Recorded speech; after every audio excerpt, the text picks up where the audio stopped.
Marami akong kakilala pero konti lang kaibigan. Marami akong nakakausap at nakakasama pero konti lang ang pinagkakatiwalaan.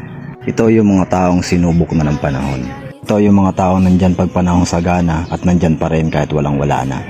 Hindi ko sinasabing yung mga tao na nalalapitan ko pag meron akong problema.